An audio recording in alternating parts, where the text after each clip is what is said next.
बिशनपुर गांव में आज की सुबह थोड़ी अलग थी। धूप तो खिली थी, लेकिन हवा में एक अजीब सी खामोशी थी। राघव अपने आंगन में खटिया पर बैठा था और उसके चेहरे पर दुनिया भर की चिंता थी।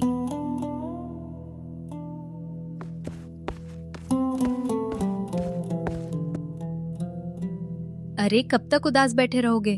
लो चाय पी लो। चीनी थोड़ी कम डाली है, डिब्बा खाली होने को है।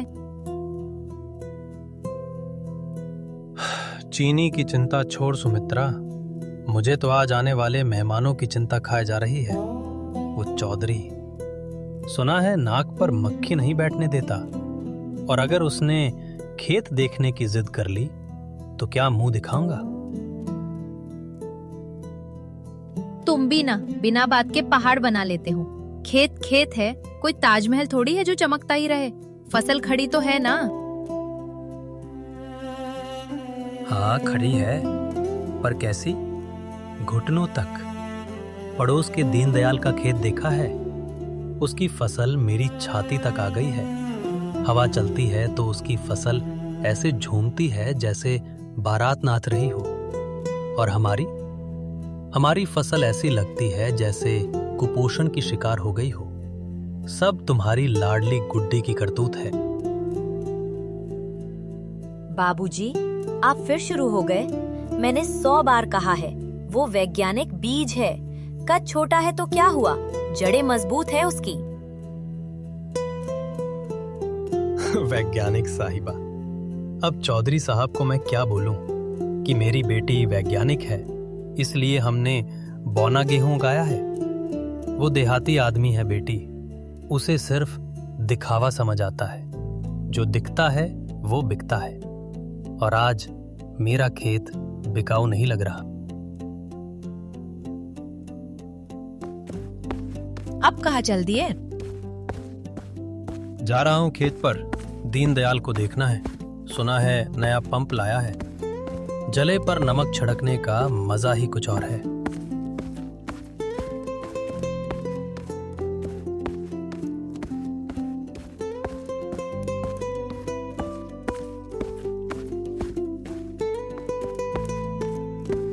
राघव अपने खेत की मेड़ पर पहुंचा। बगल वाले खेत में दीनदयाल अपनी मूंछों पर ताव देते हुए खड़ा था। उसकी फसल वाकई शानदार थी, लंबी, हरी और घनी। राम राम राघव भाई, का हो? आज दूरबीन लानी पड़ेगी क्या तुम्हारी फसल ढूंढने के लिए? राम राम दीना भाई, मजाक अच्छा कर लेते हो। अरे फसल है, बढ़ जाएगी, अभी तो समय है पकने में। अरे क्या खाक बढ़ेगी, अब तो बालियां निकलने का टाइम आ गया। देखो मेरी फसल, यूरिया दबा के डाला था मैंने। चौधरी साहब आ रहे हैं ना आज गुड्डी के लिए। हाँ आ रहे हैं। तो मेरी मानो, उन्हें इस मेड़ पर मत लाना। मेरा खेत देखेंगे तो मेरी बेटी का रिश्ता मांग लेंगे, और तुम्हारा खेत देखेंगे तो तुम्हारी चाय भी नहीं पिएंगे। बुरा मत मानना भाई, सच कड़वा होता है। तुम अपनी चिंता करो दीना, मेरी बेटी की किस्मत उसके माथे में है, खेत में नहीं। और सुना है मौसम बिगड़ने वाला है। अरे ये मौसम विभाग वाले तो डरपोक हैं। येलो अलर्ट बता रहे थे। अरे मेरी फसल की जड़ें पाताल तक है। आंधी आए या तूफान, मेरा सोना तो खड़ा रहेगा। तुम अपनी सोचो, ये छोटे पौधे तो हवा के एक झोंके में उखड़ के पड़ोसी के गांव में मिलेंगे। राघव वहां से बिना कुछ बोले चल देता है, लेकिन दीनदयाल की बातें उसके दिल में तीर की तरह चुभ गई थीं।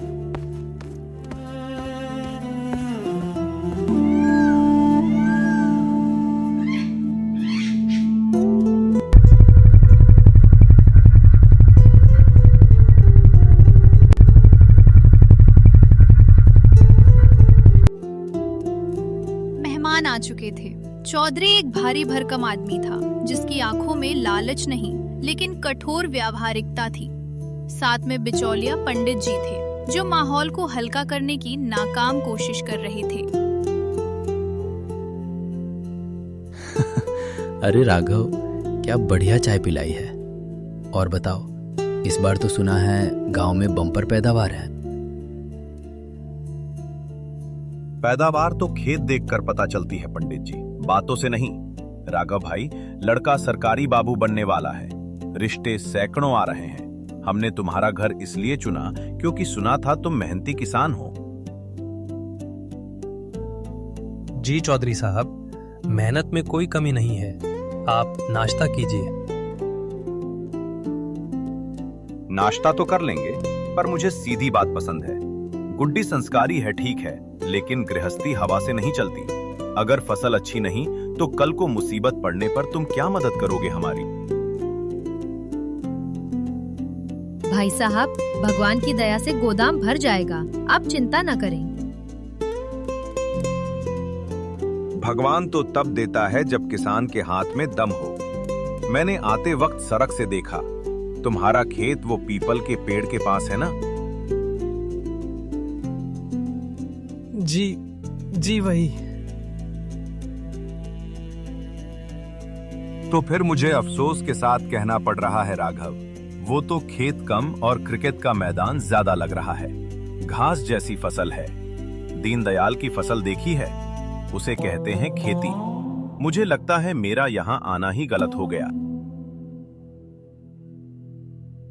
ताका जी, चाय ठंडी हो रही है। रहने दे बेटी, जब मन खट्टा हो जाए तो चाय मीठी नहीं लगती। राघव, हम चलते हैं। हम दीनदयाल के घर होकर जाएंगे, शायद वहां बात बन जाए।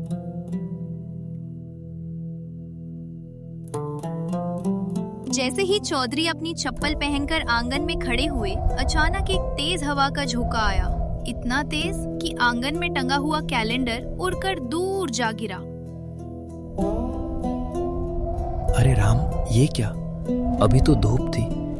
ये पूरब दिशा से काला पहाड़ जैसा क्या आ रहा है?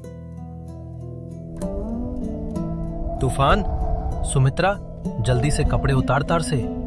चौधरी साहब, आप अंदर चलिए। ये मामूली बारिश नहीं है, ये काल बैसाखी जैसा तूफान लग रहा है। अरे मुझे जाना है भाई, मेरी नई बुलेट बाहर खड़ी है। साहब, जान है तो जहान है। वो देखो, सामने मौत आ रही है। फंस गए यार। चलो अंदर चलो।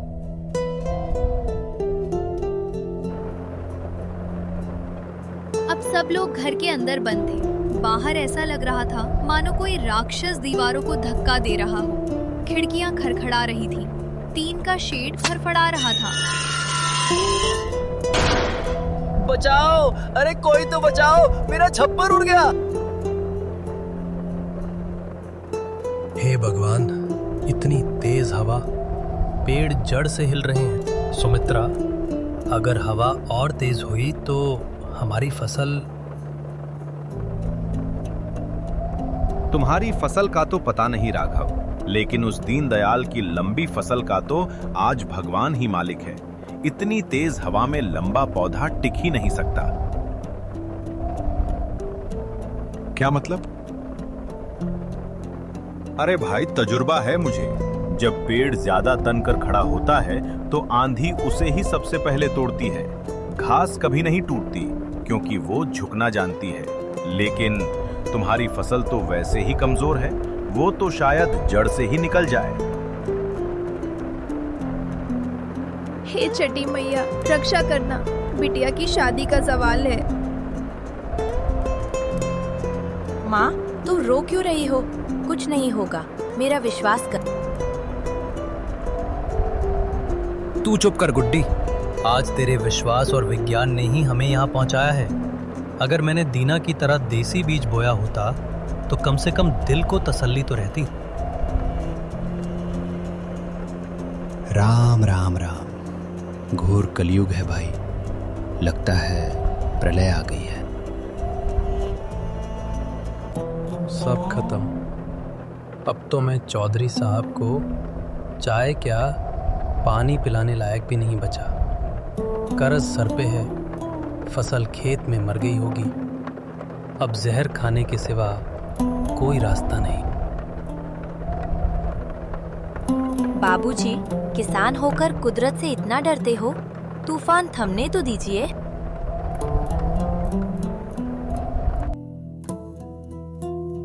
करीब 3 घंटे तक तूफान ने तांडव मचाया। फिर धीरे धीरे हवा रुकी, बारिश थमी, सूरज बादलों के पीछे से झांकने लगा। पूरा गांव अपने अपने बिलों से बाहर निकला।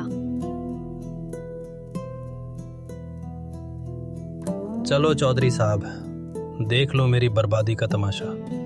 अब तो रिश्ता क्या, आप हमदर्दी भी नहीं जताओगे। चलो देख ही लेते हैं।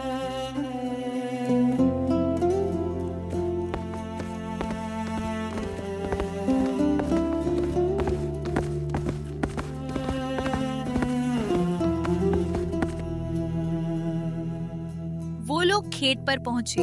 वहां का नजारा दिल दहला देने वाला था। दीनदयाल का खेत सबसे पहले पड़ा। वो घमंड से तनी हुई लंबी फसल जिस पर दीनदयाल को नाज था, वो अब जमीन पर बिछी हुई थी। एक एक पौधा कीचड़ ने सना पड़ा था। अब ये सड़ जाएगा। हाय, मैं लुट गया। मेरी कमर टूट गई। मेरी मेहनत मिट्टी में मिल गई। अरे कोई तो उठाओ मेरी फसल को।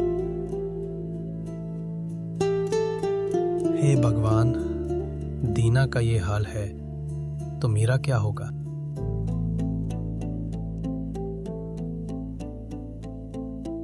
राघव डरते डरते अपनी मेड़ पर जाता है। बाबूजी, देखिए। ये क्या है? राघव के खेत में एक चमत्कार हुआ था। चमत्कार नहीं, विज्ञान था। उसकी बौनी फसल ज्यों की त्यों तनी खड़ी थी। हवा उसके ऊपर से निकल रही थी। छोटे और मोटे तने ने तूफान को झेल लिया था। एक भी बाल नहीं टूटी थी। पूरा खेत हरे और सुनहरे रंग में चमक रहा था, जबकि आसपास के सारे खेत शमशान बने पड़े थे। अरे ये कैसे हुआ? दीनदयाल का ताड़ जैसा खेत गिर गया और तुम्हारा ये छोटा खेत खड़ा है। काका जी, इसे कहते हैं बौनी प्रजाति। मैंने बाबूजी को बहुत समझाया था। पुराने जमाने के लंबे पौधे तेज हवा और ज्यादा खाद से गिर जाते हैं, लेकिन वैज्ञानिकों ने ये नया बीज इसीलिए बनाया है ताकि ये तूफान से लड़ सके। इसका तना मोटा होता है जो झुकता नहीं। लोग लंबाई देखते रह गए, हमने मजबूती चुनी। मेरी बेटी, मेरी गुड्डी, तू सही थी। मैं अनपढ़ गवार तुझे ही कोसता रहा। आज तेरी जिद ने हमें बचा लिया। हम आबाद हो गए सुमित्रा, हम आबाद हो गए। वाह भाई वाह, इसे कहते हैं छोटा पैकेट बड़ा धमाका। राघव, आंसू पोंछ लो भाई। साहब, अब आप जो फैसला लें मंजूर है। फसल बच गई है, मैं आपकी हर मांग पूरी कर दूंगा। मांग? अरे मूर्ख इंसान, अब मैं तुमसे क्या मांगू? जिसके घर में साक्षात लक्ष्मी और सरस्वती दोनों हो, उससे क्या मांगना? बेटी, मुझे माफ करना। मैं पुराने ख्यालों का आदमी, फसल की लंबाई से इंसान की औकात नाप रहा था। लेकिन आज तूने सिखा दिया कि वक्त बदल रहा है। जो तूफान में न झुके वही असली सोना है। तो रिश्ता पक्का। और सुन राघव, लड़का मेरा अभी नादान है। ये गुड्डी ही उसे सुधारेगी। और हाँ, वो मोटरसाइकिल वाली बात भूल जा। मुझे दहेज नहीं चाहिए। मुझे बस ये जादुई बीज वाला दिमाग अपनी बहू के रूप में चाहिए। सुना तुमने? जाओ, दौड़कर मिठाई लाओ। आज पूरा गांव मुंह मीठा करेगा। उस शाम बिशनपुर में सूरज ढला जरूर, लेकिन राघव के घर में उम्मीद का नया सूरज उग चुका था। उस ठंड और बारिश के कहर ने बहुतों को तोड़ा, लेकिन गुड्डी की समझदारी ने साबित कर दिया कि झुकना बुरा नहीं है, लेकिन मुसीबत में तन कर खड़ा रहना ही असली जीत है।